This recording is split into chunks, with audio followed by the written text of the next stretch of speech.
We've got an exclusive interview with a U.S. Olympian just back home from London and back home in California. Coming up next on Chapman News.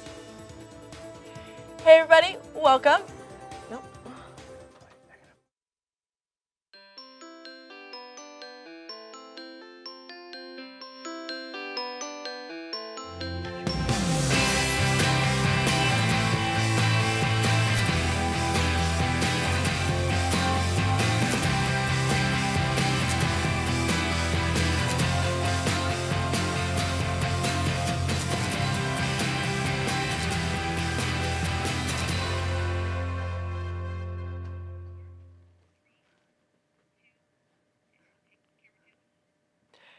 Hey everybody, good afternoon and welcome to Chapman News. I'm Courtney Thomas. And I'm Zach Coomer. Thank you for tuning in. A lot to tell you in 30 short minutes. Let's get started.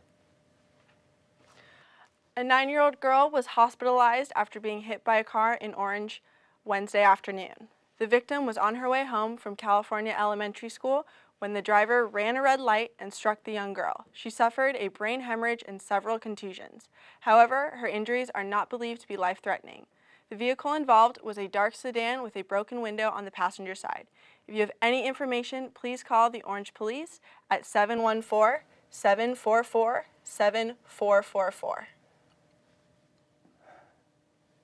On a day that was supposed to be focused on remembrance of the victims of 9/11, the focus was shifted to acts of vandalism in Orange County. Emily Lefkowitz has our story from San Clemente. Over a week since vandals destroyed a 9/11 memorial in San Clemente, residents of Palm Beach Park are still shocked by the act of violence. They were just completely devastated that somebody would do something like that. You know, most of these people are in their 70s and 80s, and they've gone through some tough times. The makeshift memorial was covered in broken solar panels and bricks on the morning of 9/11 this year. So everything was broken. They did try to get the flag down, but they did not accomplish that. Fred Houston, resident of Palm Beach Park, is one of the volunteers working on the rebuild of the memorial flag. It's just been wonderful how the community has reacted towards the devastation of our memorial flag. Local businesses are stepping up to show their involvement and compassion for this community. I stepped up and said I'd financially pay for any of the costs to rebuild.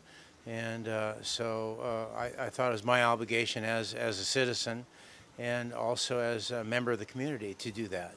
Donations can be made to the Palm Beach Park Association in San Clemente. Look out for the rebuild celebration of this 9/11 memorial on possibly Veterans Day. This is Emily Lefkowitz, Chapman News.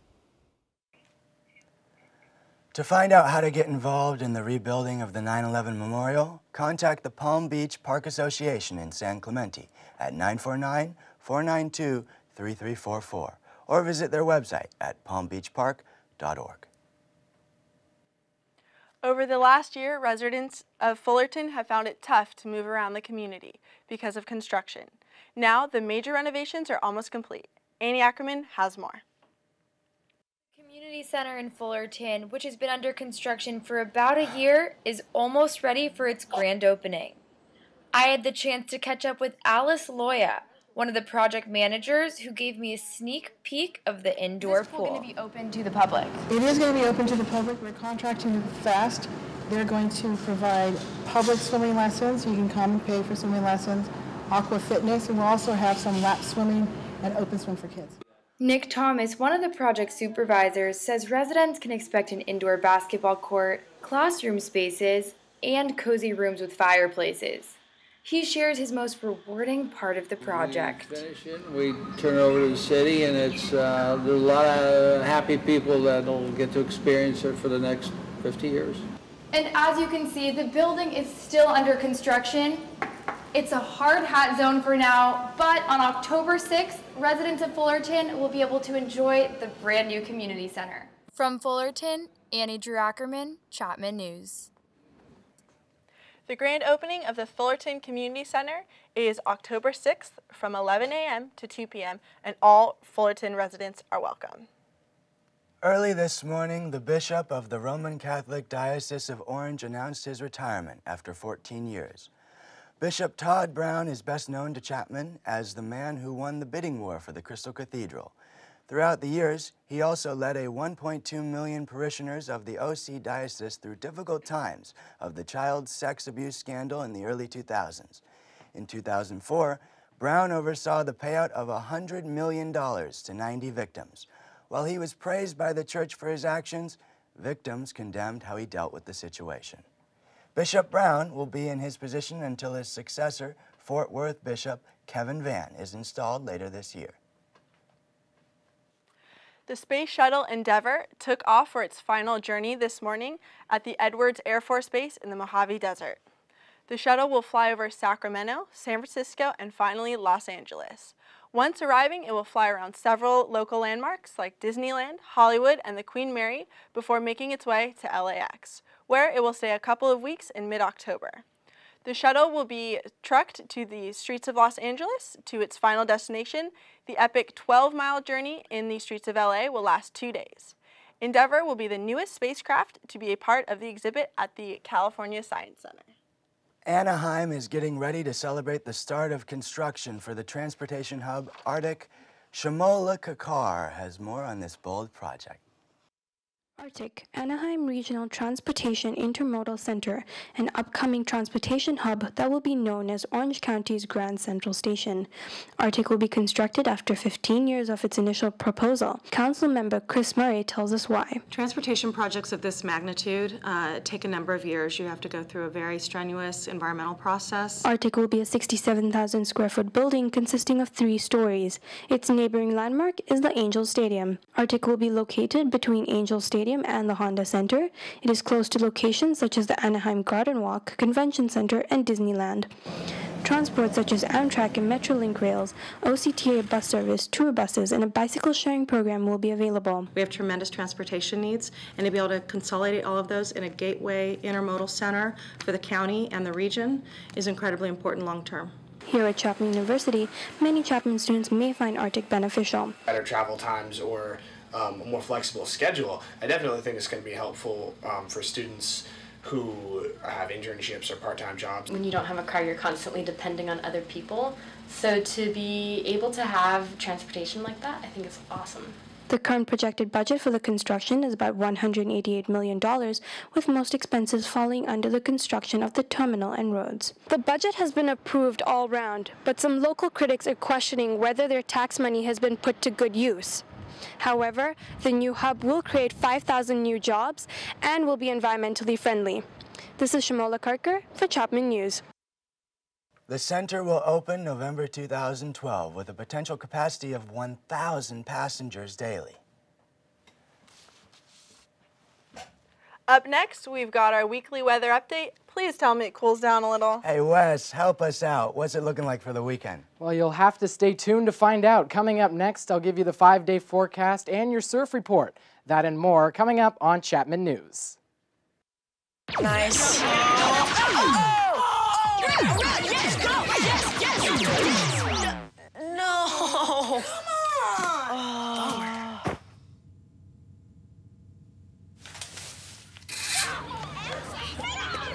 Oops. Yeah, sure. Let's go. Moms everywhere are finding ways to keep kids active and healthy. Works every time. Get ideas, get involved, get going at letsmove.gov.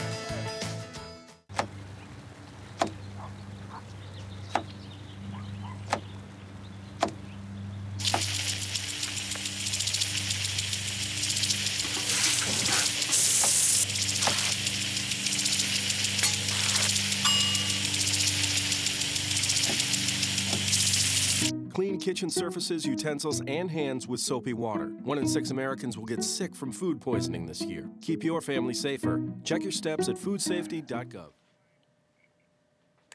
Welcome back, everyone. I'm Courtney Thomas. And I'm Zach Coomer. Gosh, it's been really hot out in Orange, but then when we get in the classroom... It's freezing. Oh my gosh. Wes, please tell me these awkward temperature changes are here to stay. It's going to be hot outside. You got to love the Dodge College of Film and Media Arts air conditioning. Great appreciation for that. We are going to start on the East Coast as you take a look. New York at at 74 degrees. Miami down south it's steamy and stormy, so we've got some hot temperatures in the mid-80s there. And also some storms. As we move west, we take a look at Dallas, the Dallas area, 95 degrees, and up north in Chicago, we see the Windy City living up to its name. It's going to be chilly and cloudy up north. We move to San Francisco, as you can see, 67 degrees over there. And if we take a look at the southwest part of the United States as we move forward, San Jose is looking like 62 degrees. Fresno, 92. Las Vegas and Phoenix, it's going to be hot. We're hitting somewhere around 100 in both places. And we'll take a look now at the 5-day forecast for you. On that 5-day forecast, 90 degrees here there's a look live from this morning. We shot some pictures this morning. A beautiful day here in Orange, and we'll move over to the 5-day forecast if we can for a second there. But San Diego looking nice, Los Angeles in the mid-70s, and Orange itself a very comfortable temperature outside. We're definitely appreciating the AC indoors. As we move forward, we're looking, if you're planning on going to the Halloween haunt, I know you're going to be hearing about that in a little bit in Rebecca's entertainment segment. Plan to bring a jacket. We're heading into fall, and so we're looking for some cooler temperatures. That's it for weather. Back to you guys at the desk. The Justice Department released the results of its probe into the Fast and Furious controversy on Wednesday. The Inspector General concluded that many are to blame for this failed operation in which agents allowed illegal firearms to be sold to drug cartels to track their movements. The operation ended with around 2,000 firearms missing and the fatal shooting of one U.S. Border Patrol agent. Democrats praised Attorney General Eric Holder, while Republicans continue to argue that Holder should also bear some of the responsibility. Republican presidential candidate Mitt Romney continues to clean up the mess that the video that went viral with controversial remarks about nearly half the American population dependent on the federal government.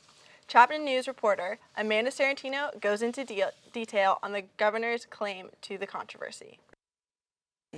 With more unwanted media attention hurting his way to the White House, this past week has not been an easy one for Mitt Romney's campaign.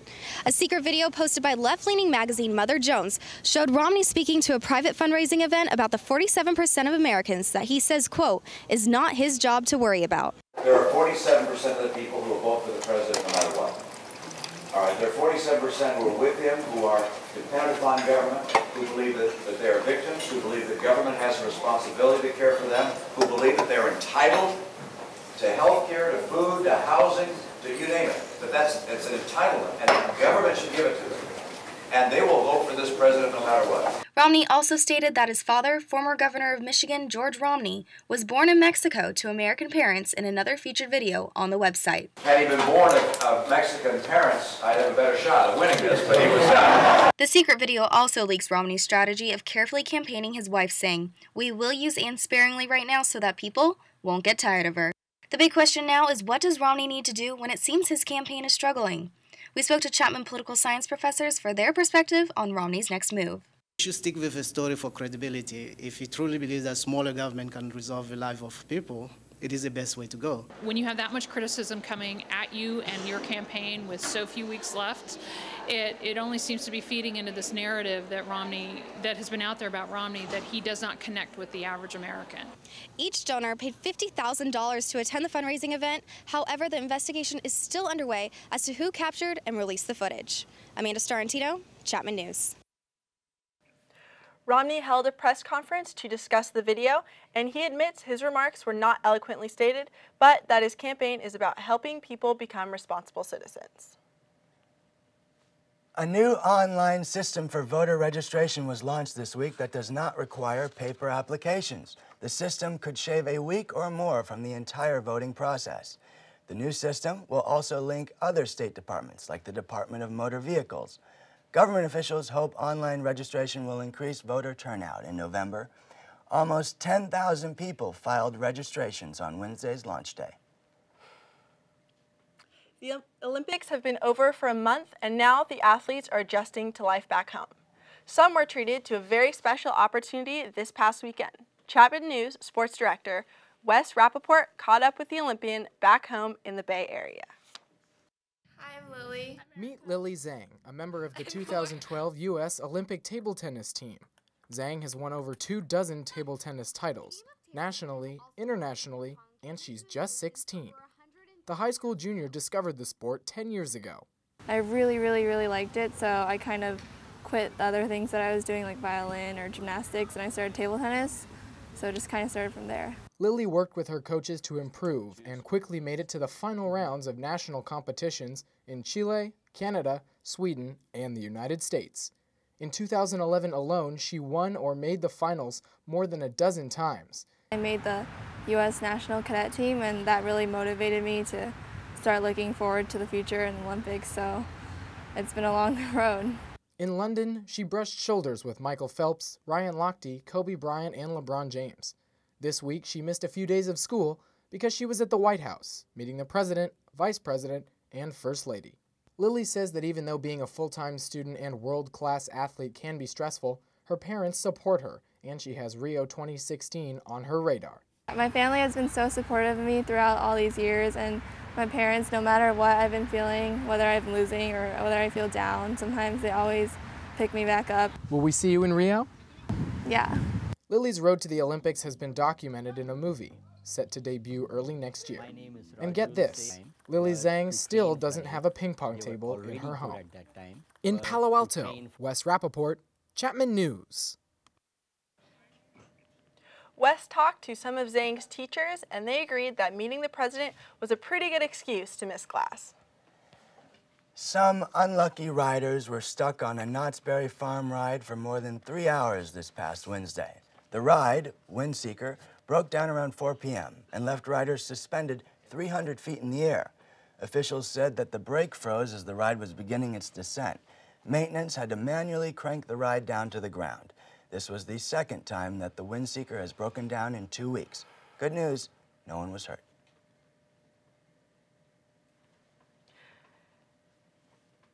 After the break, Erica Scott brings you the update in sports.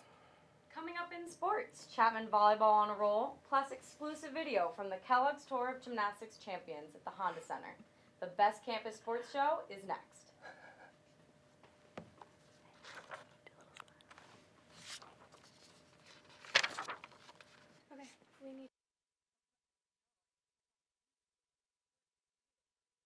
Yeah, I noticed that. It looks like my human is definitely into your human. Oh, look! I think she's getting his number. Nice. Your human's got some sweet moves. Takes after his dog. Oh, look, they're doing that thing where they put their arms around each other. She kicked up a leg. It's like in the movies. That's awesome. Looks like we're gonna be hanging out a little bit more.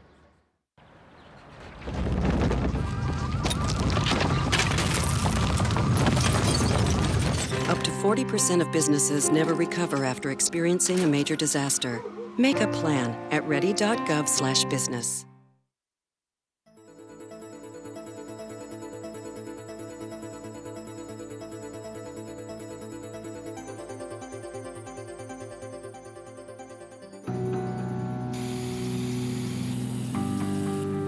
Turning a 20-foot wall into a canvas takes vision.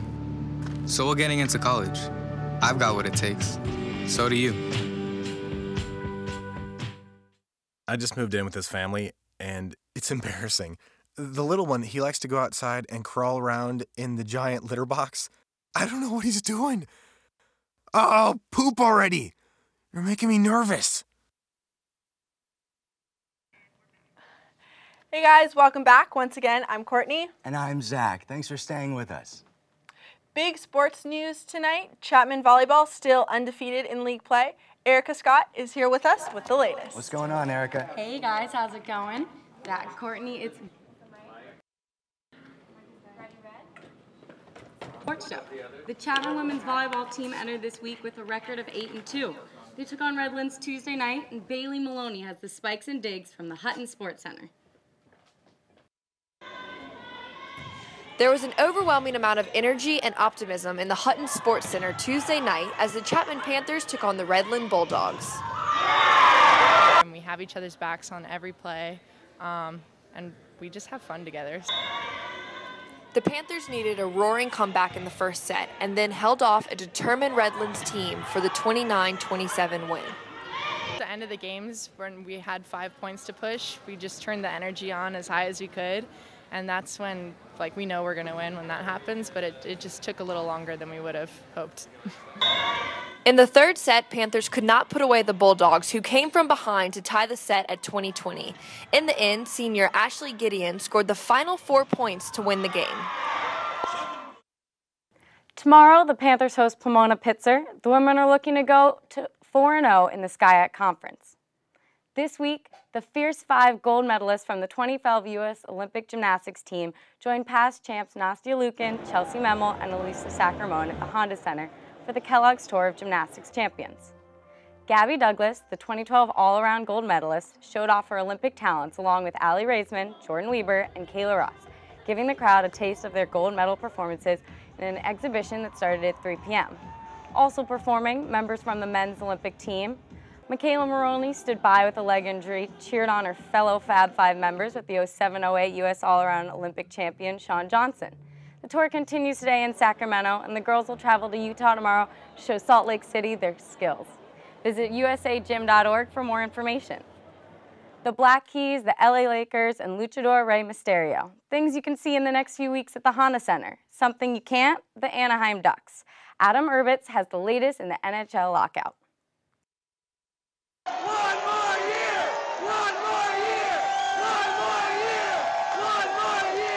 How could there possibly not be another season?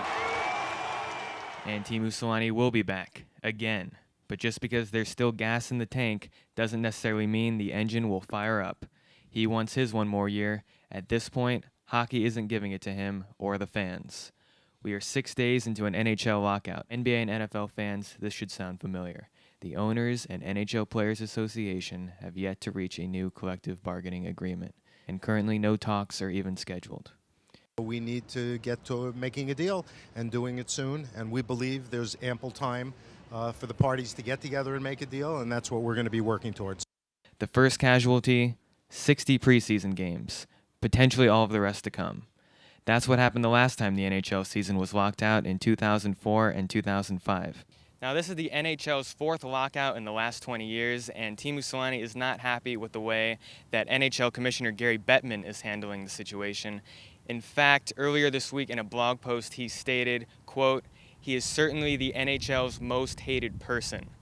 And if things do not shape up between the players and the owners soon, Teemu will not be celebrating his 20th year down here in Anaheim." From an empty Honda Center, I'm Adam Herbetz, Chapman News. In the meantime, while Alexander Ovechkin is playing in Russia and Jaromir Jagr is in the Czech Republic, Teemu Selanne has not yet made a decision as to whether or not he would go back to playing hockey in his native Finland. And here's a look at the week ahead in Chapman Athletics. Tomorrow, Chapman football and their 1-0 record heads to Spokane, Washington to play Whitworth at 1 p.m. On Wednesday, the women's soccer team will take on Claremont Mud Scripps at Wilson Field. Game time 5 p.m.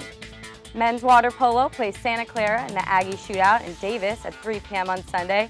And women's volleyball travels to Laverne to take on the Leopards on Tuesday at 7:30 p.m. I don't know about you guys. I'm going to spend my weekend on the couch watching the Jets. What about you? Well, if Tim Tebow's on the field, maybe I'll think about it. Doubt it. All right, a treat for public relations students Wednesday afternoon. Chapman University hosted Steve Bishop, the award-winning sports columnist from WeAreSC.com. Aubrey Swift has more on Bishop's discussion.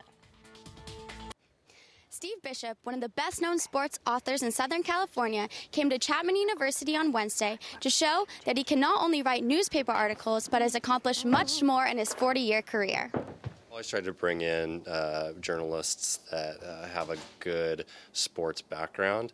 They haven't always had the background that he has, and so when I had the opportunity to bring in somebody who's so accomplished, and he's kind of a journalistic legend. As an award-winning writer and columnist for the Los Angeles Herald-Examiner, San Diego Evening Tribune, and the Orange County Register, Steve moved on to provide a colorful insight into Trojan football and USC athletics. He is also the author of 5 accredited books and was a frequent blogger for ESPN Radio in Los Angeles. It's really about relationships and building relationships with the athletes and the coaches and the PR people as well. And so those relationships, if you're good at what you do and you're respected, I think can get you a long way.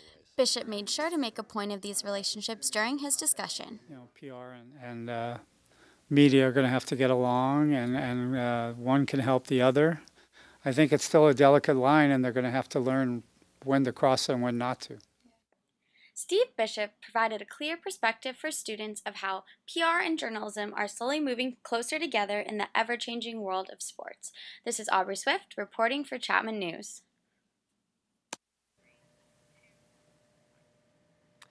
Bishop is retired from daily journalism, though still writes for a blog, the ESPN-affiliated website, wearesc.com. Hey, you might not want to go anywhere if you're hungry. Next up in entertainment, we have the latest on the delicious food fair at the Orange County Fairgrounds. That's right. Also, find out which world-famous show is coming right here to Chapman's campus, and Halloween is just around the corner. Where are you planning to get your holiday scare?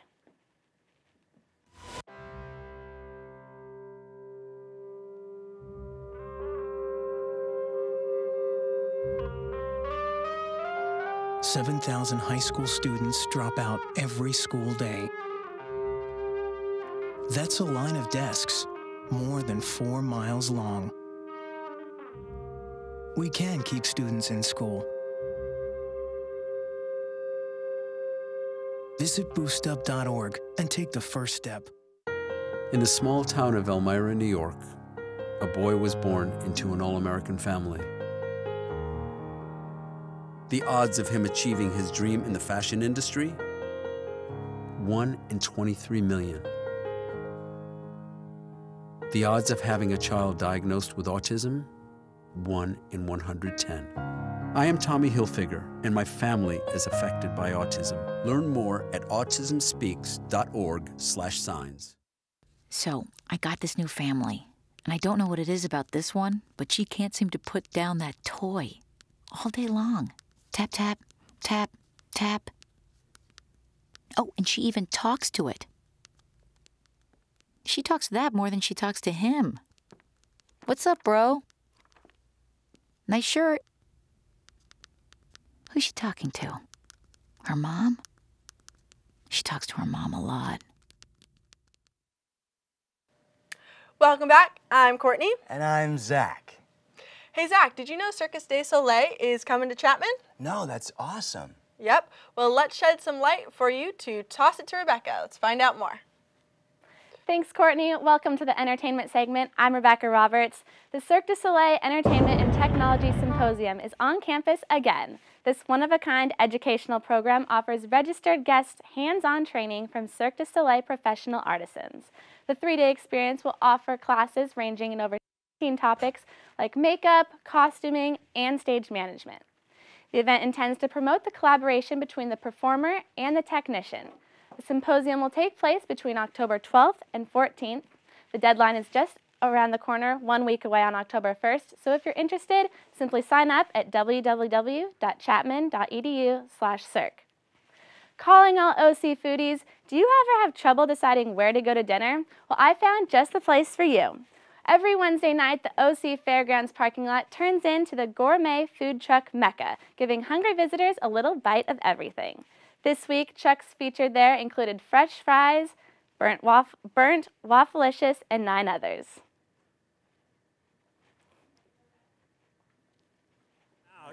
And got to be there and watch her come out. She was brand spanking new, shiny. She smelled like a new car inside. Really? Oh, absolutely. It was so...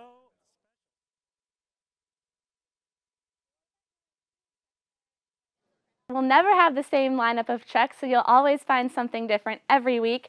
Dinner lasts from 5:30 to 9 p.m., and if you're unable to make it Wednesday night, stop by the next day, any Thursday between 11 and 2 for lunch. Parking and admission are free. Knott's Berry Farm is turning into Knott's Scary Farm today, kicking off its 40th annual Halloween haunt. But only enter if you dare. The park promises to give visitors screams around every corner with 13 mazes and over 1,000 roaming monsters, zombies, and evil clowns. And for the littler ones who may prefer cheer rather than fear, Knott's is offering the daytime event Snoopy's Costume Party.